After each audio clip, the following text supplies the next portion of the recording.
Australian chief of defence forces की joint staff headquarters Rawalpindi आमद। Chairman जो ऑस्ट्रेलवी हम मनसब की मुलाकात, दिफाई सिक्योरिटी ताउन, इलाकाई सूरत हाल, आलमी सलामती के चैलेंजेस पर गुफ्तगू की गई है। इसी बारे में मज़ीद तफसीलात जानेंगे। नुमाइंदा खुसूसी सलमान अवान इस वक्त हमारे साथ मौजूद हैं।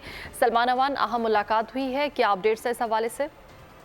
जी बिल्कुल, Australian chief of defence forces general Agnes Campbell Pakistan पे दौरे पे हैं। गुज़िश्ता रोज उनकी आर्मी चीफ से मुलाकात हुई थी और आज उनकी chairman joint chief of staff committee से मुलाकात हुई है। जॉइंट स्टाफ हेडक्वार्टर में मुलाकात हुई है और ISPR का कहना है कि इस मुलाकात में बाहमी दिलचस्पी के अमूर खासतौर पर दिफाई और सिक्योरिटी ताउन पर तबादला ख्याल किया गया। अहम इलाकाई व आलमी सूरत हाल और जो खासतौर पर जो पेशरफ्त है इस खिते के अंदर उसके पर भी तबादला ख्याल किया गया।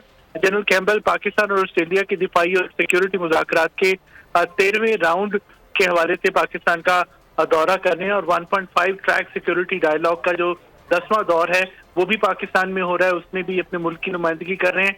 और ISPR का कहना है कि इस मुलाकात में दोनों जानिब से दिफाई और सिक्योरिटी ताउन बढ़ाने पर इत्तफाक राय किया गया और इस अज़म का इरादा किया गया कि पाकिस्तान और ऑस्ट्रेलिया की सिक्योरिटी फोर्सेज के दरमियान जो दो तरफा ताउन है यानी मिलिट्री टू मिलिट्री कॉपरेशन है उसको मजीद फरोग दिया जाएगा। जी ठीक है सलमान अवान, बहुत शुक्रिया।